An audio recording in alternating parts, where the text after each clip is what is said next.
My name is Gwen Shamlin. I'm director of the eye care program.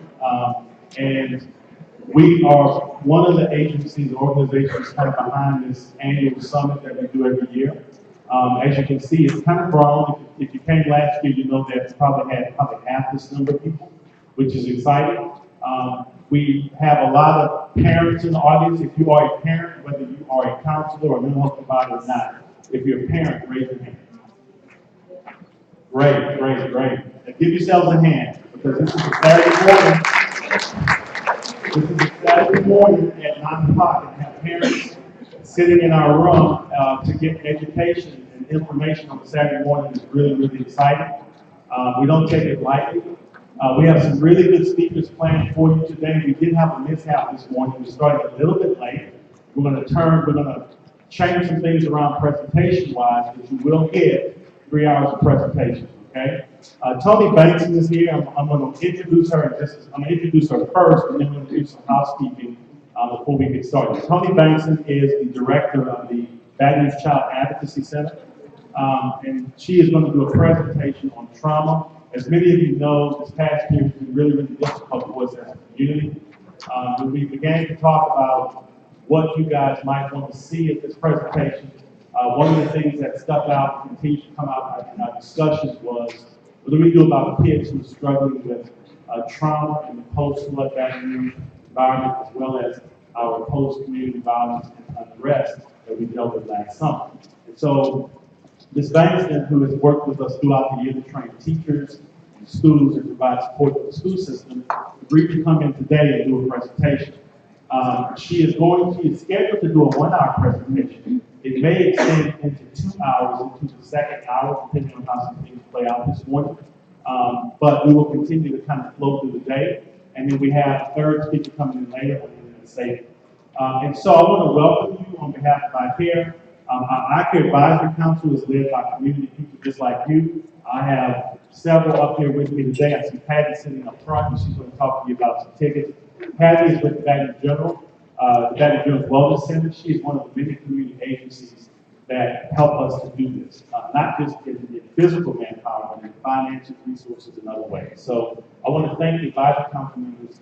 If you are an advisory council member, I think many of them are outside. If you're an advisory council member, raise your hand. I see several in the back. Yes, all right. So thank you guys for being here. Patty, you want to make an announcement about the tickets real quick? Sure. Good morning, everybody. That was kind of lame. Good morning. Good morning. Today's a great day. Well, when you registered, you got a door prize ticket. Unfortunately, you got both sides of it. We're going to be collecting half. So keep half and look for one of the advisory council members with a bag. So please give us your other half so you can qualify for a door prize. So if you raise your hand, we will select those.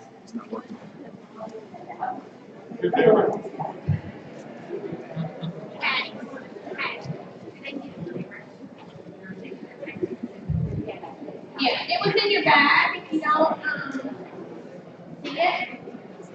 Okay, great.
Yes. They're collecting tickets, giving 2 more months.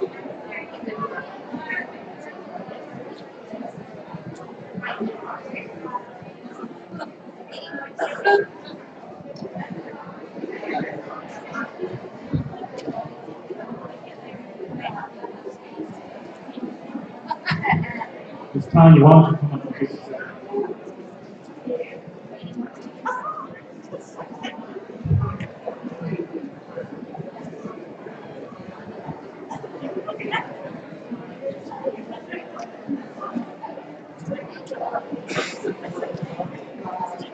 Good morning. Good morning. My name is Toni, and I am an eye care specialist. And we are looking to promote more prevention education and activities like these. And so, what we want to do, well, first let me see, who knows that eye care has a Facebook page? Yeah. Okay, great. But it's not a lot of hands. So, what we want you all to do is, eye care specialists, please raise your hand. Okay, we have a few eye care specialists. We actually have some sheets where we want you to sign up with your name and your email address and friend us on Facebook. You have another chance to win a door prize. So if you're not a friend of I Care EDR on Facebook, please add us. If you are not a friend of I Care EDR on Instagram, raise your hand on Instagram page. Okay? Add us, not us. All right, raise your hand if you have a Twitter account. Okay. I don't tweet. I don't tweet. All right, but if you have a Twitter account, we would love for you to add us. And the Twitter name is @ICareParents. Is that right, Sam? That's it. Right, @ICareParents. So please add us on Facebook. We are listed as ICareEDR, Instagram @ICareEDR, and Twitter @ICareParents. Thank you so much. We'll be back to check with you about social media and to offer those prizes. Okay, we're gonna turn over to Ms. Bankston and let her get started.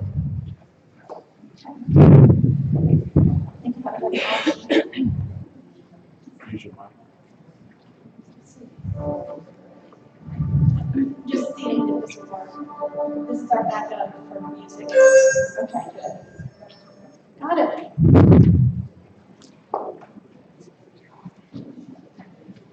Good morning, everyone. I'm going to talk a little bit more about why would trauma be an important topic at a conference like this of both professionals and parents. Give you a little bit of idea of what we hope to accomplish in the next hour, or maybe it's going to be 2, depending on the signal we get from the back of the room. I'm a talker, so I can improvise. But the other thing is, my hope is to bring to you this morning some science, as well as give you some experience. I actually want you to leave here with a couple of skills in your pocket to help you, to help your kids, whether you're a professional or a parent, because all of us are impacted by trauma, okay? So the way that I always begin is to start with an experience. We're going to start off with something called soft belly meditation. And the reason why it's so important to start off with meditation, really in anything you do, whether it's beginning your day or beginning a session with a kid in school, is because the very simple act of deep diaphragmatic breathing is beginning a conversation between you and your nervous system. It's a non-religious, secular, simple technique that helps us to calm down, put very simply. A little bit later, I'm going to go into more depth about what happens when you take those deep breaths and how when a person is experiencing a lot of stress or even trauma, or maybe they're triggered by a traumatic event that's happened before, the simple act of a deep breath can change everything for people, whether you're a 3-year-old, an 18-year-old, or a 65-year-old. So if you'll join me, how many people in here have done some form of meditation, or we don't even always call it meditation, sometimes we just call it relaxed breathing. How many people have done that before? Yay, okay. When we used to do this 5 or 10 years ago, sometimes only one person would raise their hand. So I'm glad to see that people are becoming more familiar with this, because it actually is scientifically proven to help people with stress. So if you would just find a comfortable place in your seat. It's okay if you feel a little strange, because maybe you've never done this before. Some of you might feel really comfortable with this. Others are like, what is she doing? Okay? But I think a lot of times if we're going to pass something on to another person, we have to first learn it ourselves. And then and once we know it and we're comfortable with it, we are so much more authentic and genuine when we bring it to our kids. Okay? So this is for you, but it's also for you to pass along to your families and your kids. So find your feet planted on the floor. Okay, I'm sorry. Feet planted on the floor. And I want you to just notice, I'm going to turn on a little music to help us.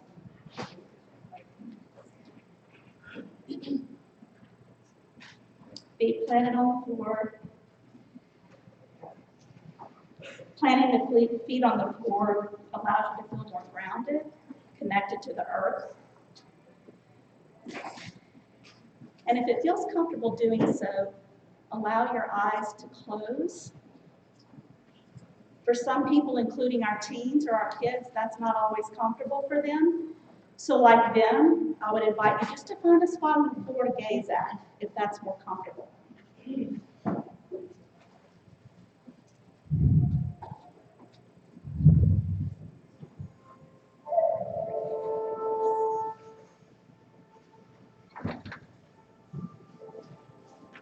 And for the first few moments, I would just invite you to notice your breath. Perhaps not changing it, just noticing the pace of your breathing, as though you were observing yourself, breathing from outside, looking in.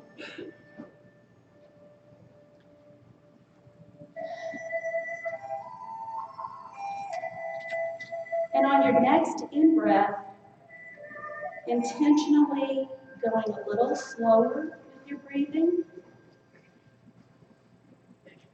and a little deeper with your breathing. And I'm doing this with you.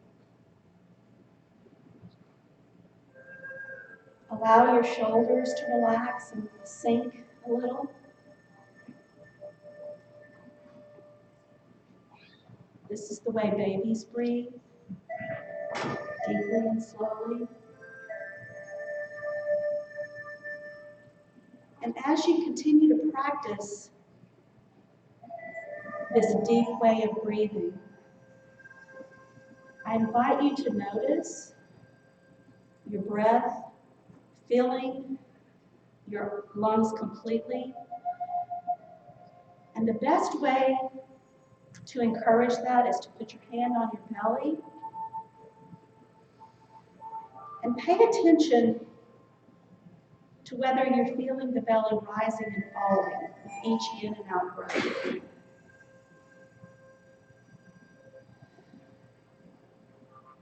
Taking that breath all the way down to the deepest register of the lungs.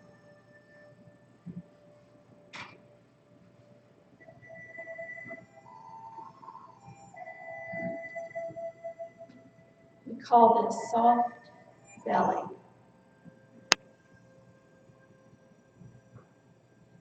And as you breathe in and out, you might even say the words to yourself.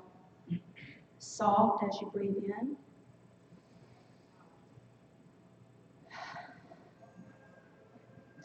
And belly as you breathe out.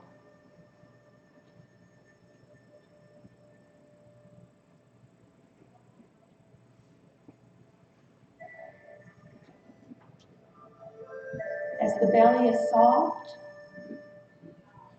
and relaxed, so then the rest of the body, the rest of the muscles in the body begin to relax as well.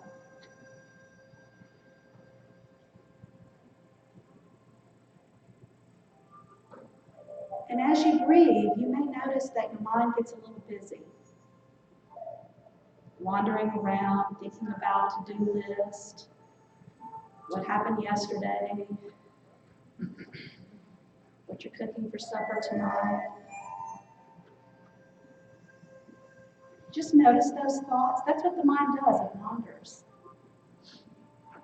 as best as you can, try to bring your awareness and your thoughts to your breath again. And if it helps, you might even picture those thoughts being carried away in a cloud over your head. And as another thought comes, another cloud over the head, always bringing your awareness back to this moment.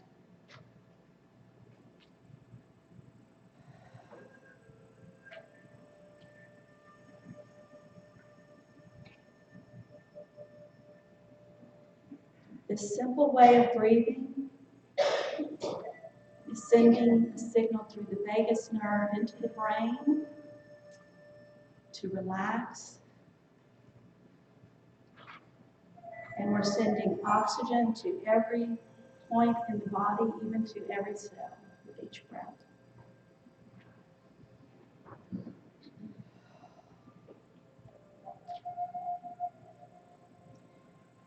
Put simply, it's one of the quickest ways to detox the body. Because oxygen is both food and fuel for your body.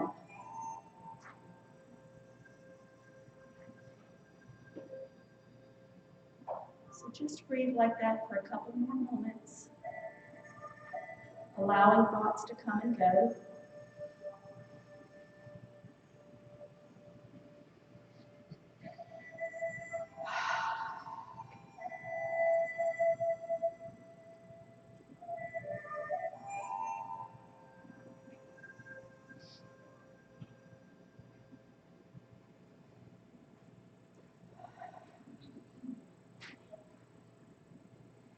And when you're ready, simply allow yourself to come back into this space, feeling your seat on your chair, your back against the chair, your spine loves to be straight and elongated. Allowing your eyes to open. Noticing any difference you're aware of in your body and your mind. It may be a very subtle difference, like feeling a little more clear. Feeling a little less jumpy. Like me, I had a lot of coffee this morning.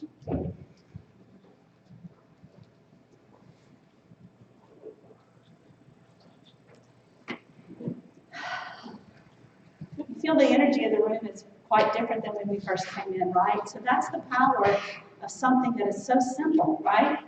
And this is one of this is the way we begin all of our work with our kids at the CAC. I'll talk about the CAC a little bit in a moment. This is a big crowd, but I'd like to be as interactional as we can and conversational, and I invite questions. Would love to hear from a couple of you about what your experience was like. Just a couple of words of what you notice now in this moment, having just taken 5 minutes or so to take a deep breath. Anybody want to share? Yeah. Hi, my name is Marcella Hernandez. I'm a social worker, and I work for the military in the Department of Education. And I actually start my sessions with meditation exercise since I what we did. And the first time when I told my client to Spanish and had no idea what meditation or breathing exercise was. She was just very confused, and then after we did it, she said she felt really good, and now she started doing it every day. So we have incentives before we start any section, we go ahead and do 5 minutes for the exercise. So even with those communities that feel like they do it, you need to have to spend a little bit more time explaining them why it's important. It really works for them. So you've had some experience with a child that have helped you. It's actually a mother. A mother, okay. What about for you, right? We're always starting with ourselves. And you'll notice I'll keep coming back to that this morning. What about you in this moment right now? What do you notice in yourself? It really helped me. I forgot doing it this morning. Okay. I was late. So it helped you. because you forgot to do it this morning. Awesome. Other little things you might have noticed. Any other observations? And by the way, we learn from negative observations as well. We don't just learn from successes. So the difficulties teach us as well. Anybody have difficulty? Anybody notice something different in themselves just doing that slow breathing? Anybody? Yes. Well, I feel a lot calmer now because, as you know, this is Saturday and real early, so I was able to feel a little bit jittery and weird. But now, I'm relaxed and I'm fine. So it's okay. Okay, so you're feeling a little calmer. How many people overall in the room noticed feeling calmer just by doing that exercise? Awesome. How many people, there was another hand over here, I'm sorry. Oh, I just noticed that I was paying attention to the parts of my body that were like sore. Okay, So I was actually focused on my body, so it was just like recognizing the things that were hurting and just letting it relax, which I hadn't done because you're going so fast, it will take a minute to do that. exactly. That's a really, I'm glad you brought that up. So you're saying that in doing this active breathing, you were paying more attention to your body, not only what was going on in your head, but the sensations in your body. And that is one of the important pieces of doing meditation or awareness breathing, or some people refer to it as mindfulness.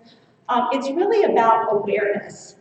Because if you want to change anything in your life, if you want to solve a problem, if you want to get rid of a bad habit, if you want to work with a child who's acting out in school, one of the first most important piece is awareness. And when we breathe like we just did, we're bringing our awareness from the external to the internal. And we're noticing what's going on in our bodies, as well as our minds. And often when I do this exercise, I'll ask people to even pay attention to what's happening in their spirit or their heart, so what's happening on an emotional level. When you're aware of what's going on in the body, unlike maybe 20 years ago, what we do is we tell people, don't try to fix it. Don't try to change it. Just notice that soreness and then breathe. And you'd be surprised. We do these exercises a lot with veterans who are coming back and they're dealing with triggers from trauma and war. And it's really a lot about awareness and then breathing, or sometimes as we call it, riding the wave of something that's uncomfortable, whether it's a physical sensation in your body or thoughts that are intruding in your mind or difficult emotions. So a very, very basic, important skill. One more person, anybody else want to say that they had difficulty? Like this was really challenging. Anybody have challenges? It was actually challenging for me. It was challenging for you in what way? Staying focused. Staying focused. And kind of wander. Your mind. Right. Yes. Right. I'm so glad you mentioned that, because when I do these exercises with people, there are always people who say my mind was so busy, I kept trying to focus on my breathing, but my mind was really busy. Completely normal and expected, actually, not only for first-time meditators, but people who have been meditating for many years like me. We have some days where our mind is just really busier and harder to get focused. The idea is not to judge that. People kind of beating themselves up because they're saying, I couldn't focus, but really the idea is not to judge that. It's just to notice my mind is really active. Okay, oh look, there comes that thought about that. There comes that thought about that student. Okay, breathe. Oh, here comes another thought about that class I have to teach this afternoon. Breathe, soft belly. Because the mind wanders. In fact, some people call it monkey mind because the monkey gets busy. So if you think of the analogy of a monkey in a room, you want to try to get a monkey to calm down, you have to give the monkey something to do. You have to give, for example, meditation is like giving the monkey in the room a rope to climb on. We're not exactly stopping thoughts, but we're giving our mind something to do. So that's very different than previous concepts, which were all about telling people to stop what they were thinking. My experience as a therapist has been when you do that with people and you tell them, just stop thinking about it, don't have that thought. The minute you say stop, a lot of times what happens is the mind wants to think about it even more, right? So with this little technique, you're basically like giving the monkey the rope in the room. You're giving your mind something to do to help manage those thoughts. And it's not always thoughts, like I said earlier, it can be emotions or physical sensations in the body. People who do this for years sometimes have to take less pain medication if they have injuries. So it can be really powerful. And the more you do this, this is meant to be a practice. So it's just like anything else. The more that you do this, if you do this on a daily basis, a month from now, you'll notice that it doesn't take you as long to become focused because you're training your mind in this way. And this is really important in this audience because your focus is our kiddos, right? So children as young as 3 and 4 can learn this skill, and it has lots of benefits, but one of the things that it does is it helps kids learn how to regulate themselves. Okay? So we do the same thing with them that I'm doing with you now. And it's really, even at the moment of a trauma, when they're coming in for an interview with law enforcement, we can teach them to breathe right there in that moment and begin the process of healing right away. So let me come back to why we're here and how I got here, how I find myself in this work. My talk is about trauma, and the reason why trauma is such an important topic for everyone now is we have grown in our understanding of trauma in this country and in the world. Used to be, back in the day, I'm old enough to be able to say back in the day. Back in the day, we used to think about trauma as something that only happened to those people. Or trauma, I'm good, okay. It was something that happened to those people. It was actually thought of as kind of a rare event. So the people who really truly suffered from trauma or traumatic stress, as it were people who were in war zones, or people who went to war, or witnessed something really terrible. Now what we know through science, and I'm going to talk a little bit about one of the more famous studies, the ACE studies, in a few moments. What we know now is that a big, significant part of our population has some effect of trauma. Trauma is no longer an oddity.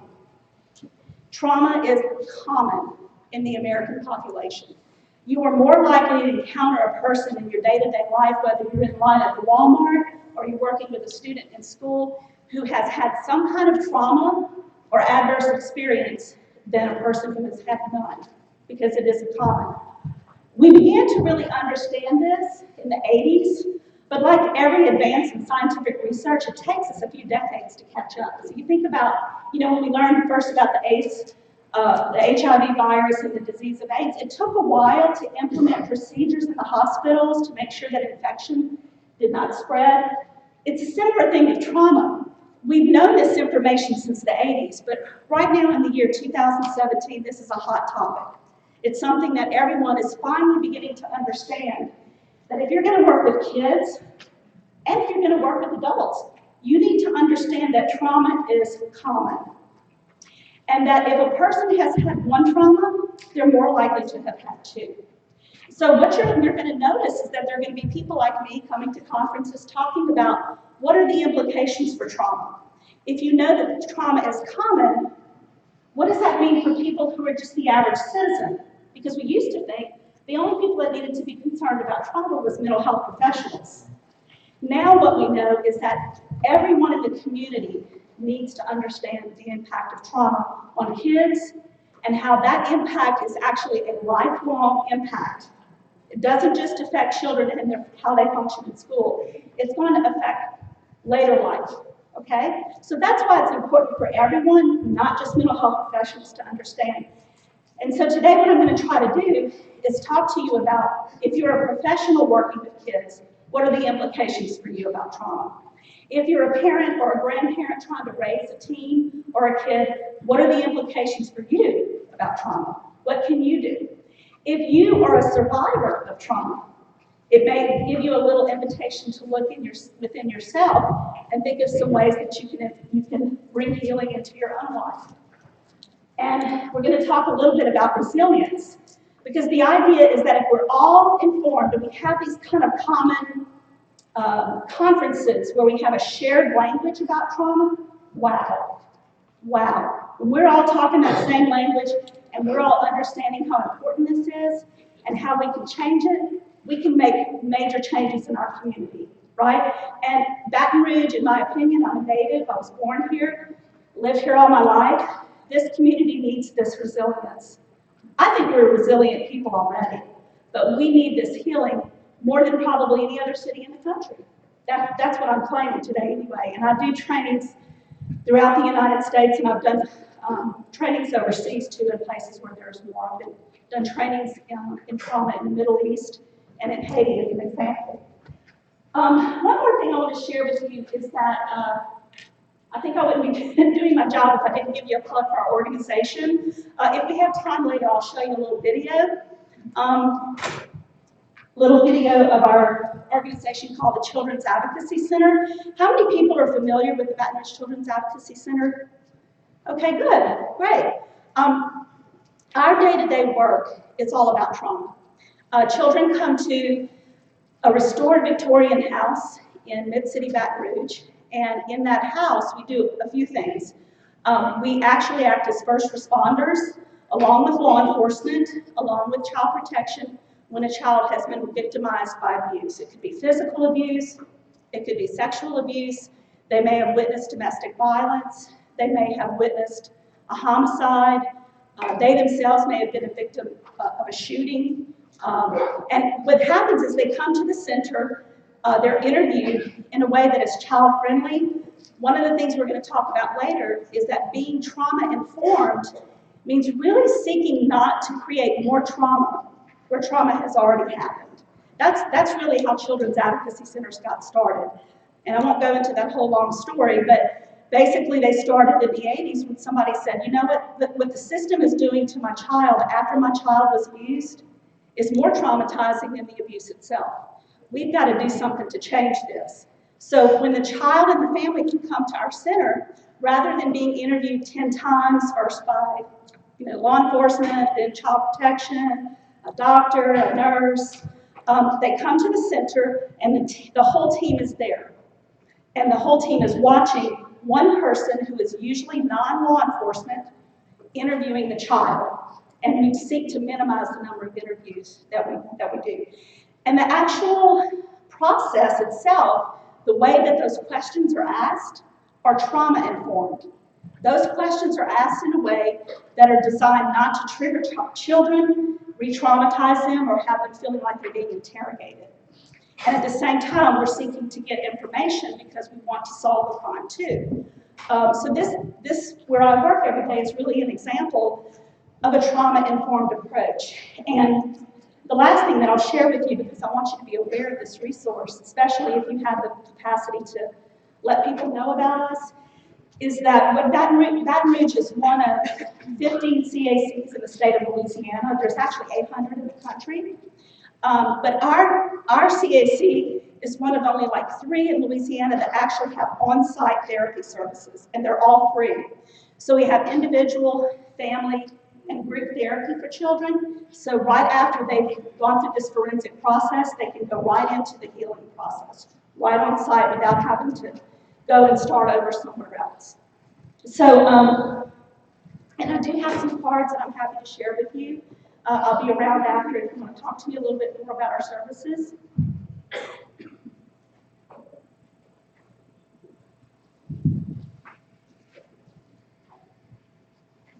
Okay, so I love this picture. This picture, I include this picture as a way of kind of beginning a conversation about trauma. If you think about stress, and you take, I mean, everyone has stress, right? Yeah, and sometimes stress can be positive. Having good stress and preparing for an exam, for example, gets you ready. There's a readying that happens in the body and the mind to get you ready for something important. What happens with trauma, though, is if you take stress and you multiply that, then you're talking about another level of stress that begins to create a wound in the body and mind. And I like to start off with the analogy of animals because we are like animals in the wild that have vertebrae. We have a built-in, when we teach kids about this, we have a built-in 911 system. So we have our autonomic nervous system is designed to help us in a state of emergency. So let's say you're walking down the street and here comes a big truck. Do you have to think to move out of the way? No. Your body knows automatically. It senses the emergency or the threat, and your 911 system inside of you helps you to get out of the way. Okay, same thing for animals. So there's an antelope in the wild who's running from the lion. And the antelope in the fight, we call this our fight or flight response. Sometimes it's referred to as that fight or flight or fight flight. Now, most recently, it's actually referred to as fight, flight, or freeze. Because when we're encountered by a threat, what our body does is it prepares. All the blood moves away from the extremities and into the large muscles to prepare to get out of the way. Either get out of the way or to stand up and fight. And this is a natural process. It's a beautiful process. And it allows us to run from a threat just like these animals do. Sometimes the threat is so overwhelming, though, that same response in the body actually has us to freeze because the threat is so overwhelming. If you think about the image of a poodle suddenly being encountered by a big Doberman pinscher. You know, that a lot of times what will you see the little dog do? Will just kind of roll over and play dead, right? These are innate functions that allow us to survive. And the thing about this function is that when it happens in our bodies, there are like 1,400 different types of chemicals that are released to help us survive. Things like cortisol, adrenaline, I mean, you name it, those chemicals come rushing in, and that's a beautiful process.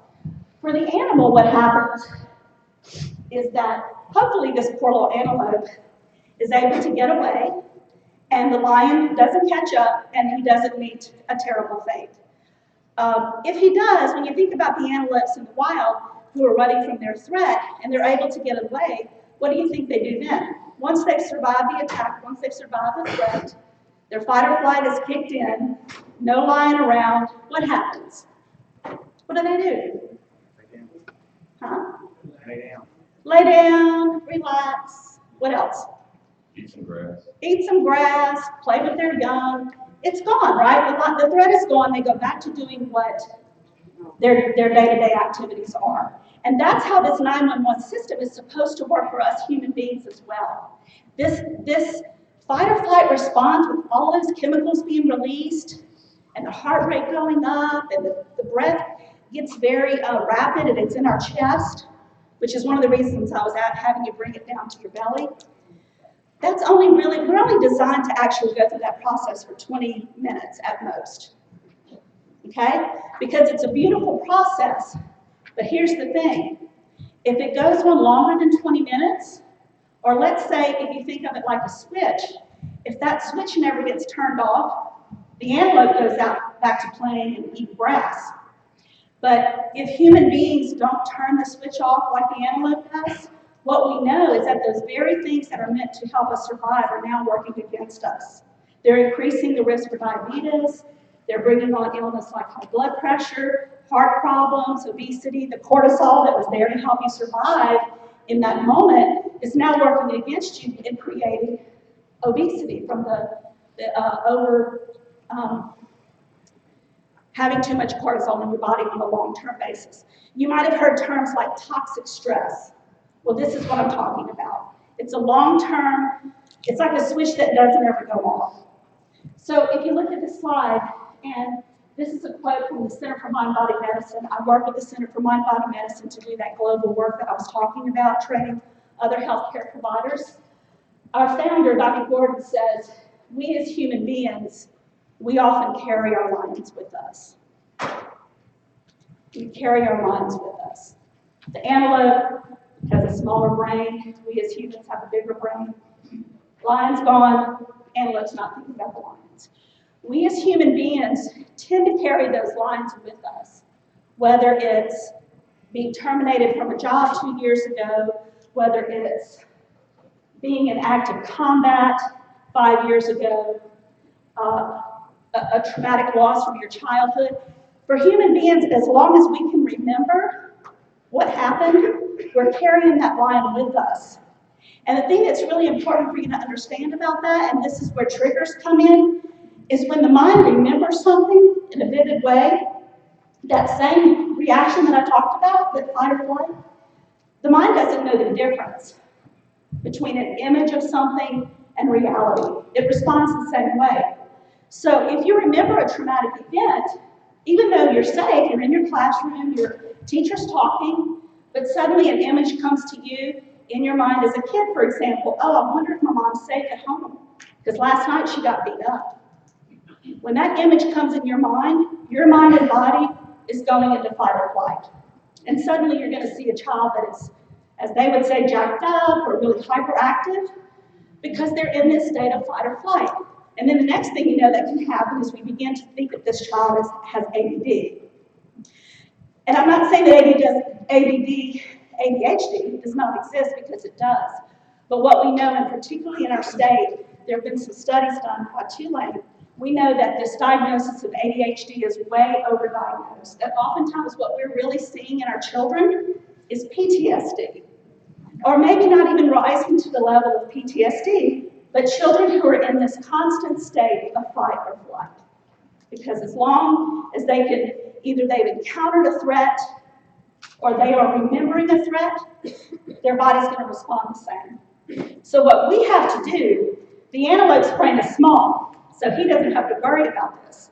What we as human beings have to do is we have to learn skills, because we can't always control our autonomic nervous system. We can't, the sympathetic nervous system to be specific, we can't always control when that's going to pop up or when that response is going to get engaged. What we can have control over, though, and this is our day-to-day work with our kids. Our day-to-day work with our kids is actually learning how to bring that all back into balance. We're actually teaching children how to engage their parasympathetic nervous system, which is basically responsible for bringing everything back into balance. So that sounds real fancy, right? When you did the breathing this morning, you were engaging your parasympathetic nervous system, because its responsibility is to help you bring things back into balance. Very simple. Now, with kids, we might not teach them about parasympathetic nervous system. We might teach them about things like how to put the brakes on when they're feeling like they're pressing the accelerator. But you get the point. So does that make sense? That's kind of like, I guess, the most simple way that I can think about explaining a subject that's very complex. But the idea is that where we are today, 2017, is a process that we once thought was only automatic and autonomic. Our new science tells us that we can control it. And I wish I had 3 hours, because I've talked to you about the new studies that show that having control over these responses actually extends your lifespan. So let's deconstruct a little bit, and let's go back to some basic definitions of trauma.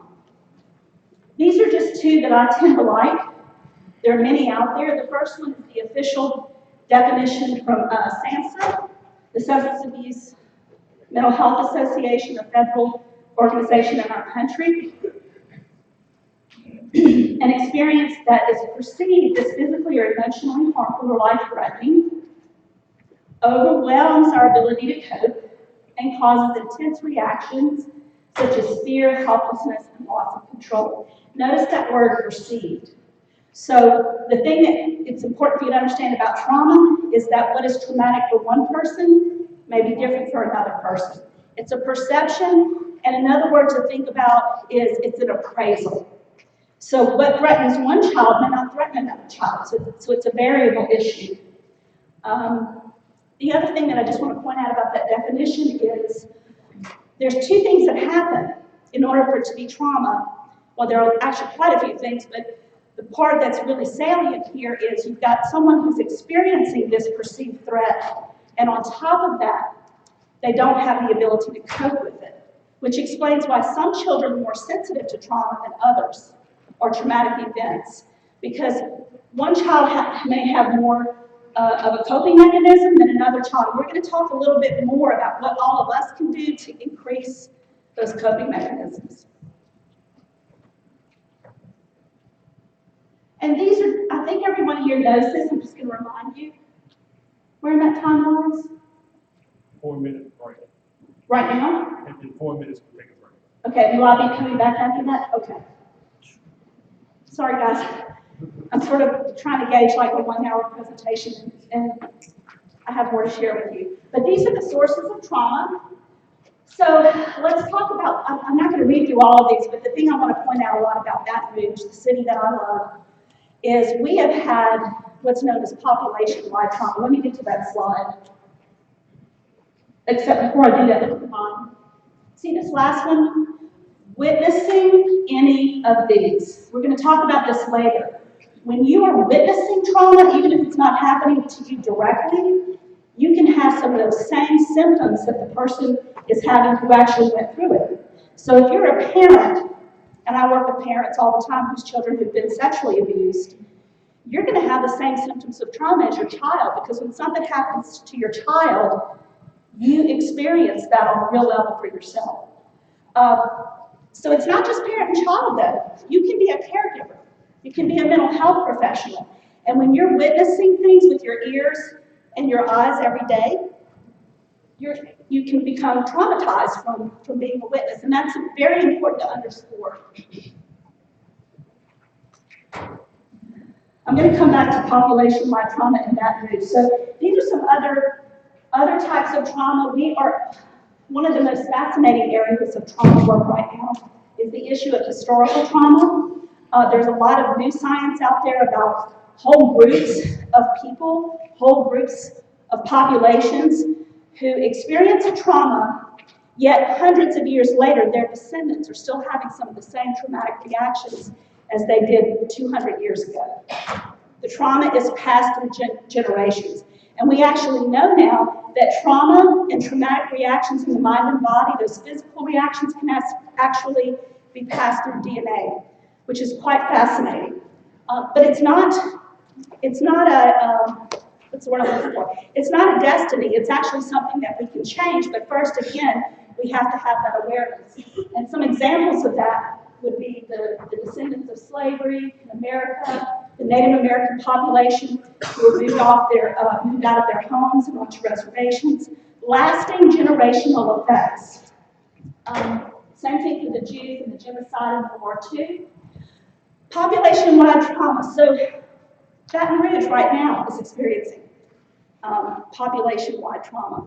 Whether your house flooded or not, I mean, the people who experience water in their house, they're direct. They experience that trauma directly. What's important to understand is, as a community, we're all connected. And trauma is like taking a pebble and throwing it into the pond. There's an initial reaction, and then there are all these ripples, okay? So when something happens in a population, whether it's a natural disaster like the flood, or whether it's the shooting of a person that's very traumatic, or an officer-involved shooting, or an ambush of police officers, that affects every member of this community. Now, we can seek to deny that it's affecting us, but it's affecting us nonetheless, because trauma can be quite contagious, and it can be vicarious, and we're all connected as human beings, so it affects everyone. And if you look at it from a positive perspective, because there are positive reactions after mass trauma, and I've actually been in places where there's mass trauma, like in Palestine and in Gaza is one of the most great places I've ever seen. I think it's the most gray, dismal place I've ever experienced. Yet there are people there who've been going through this for generations, daily bombings. But yet they somehow have this resilient spirit. When you're in that culture, people are always hugging each other and touching. Now, the men and women are not doing that because there's a lot of them are Muslims, and so that's not part of their belief system. But even the men, you see the men hugging, and we're all in the same boat, coming together. And I think we saw that this year in Baton Rouge, that one of the positive effects of going through a population-wide trauma is people coming together to help one another.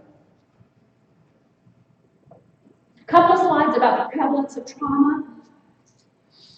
We're going to talk about the ACE study, but look at this.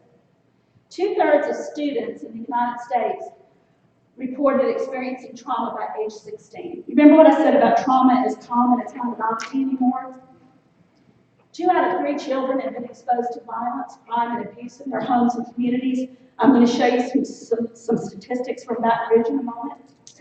50% of youth report more than one form of victimization. There's a fancy term called complex trauma, And that means that, I'm thinking of an example. Kids come into the CAC, they're there because of an allegation of sexual abuse. One of the first things we do is assess the family. And what we find out is that really, more often than not, that sexual abuse is just one type of trauma, but the child has actually experienced several types of trauma. And that's important for you to know, whether you're a parent or a professional, that when you're dealing with trauma, more often than not, there's more than one type of trauma going on in the situation.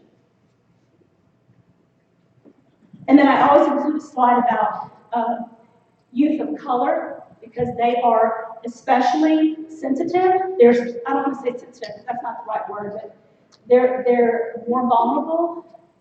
Look at this, youth of color 12 to 19, youth of color ages 12 to 19 are victims of violent crime more than their white peers, more likely to be a victim of robbery, more likely to be a victim of homicide, 5 times more likely to be a victim of homicide. Leading cause of death, homicide between 15 to 24. This is staggering, right? So it's important to understand that we really need to pay more attention to our children of color and really make sure that we have enough resources and skill building in those populations. Gwen wanted us to take a break. Before I get into the A study and before we'll have a little bit more fun after the break. We did a quiet meditation this morning, but when we come back from the break, we'll do something a little more active. Go ahead and take a little break. And Gwen, how long is the break? Gwen's going to talk to you. And also those colors, make sure you have colors and paper, because after the break, we're going to do another exercise involving drawing.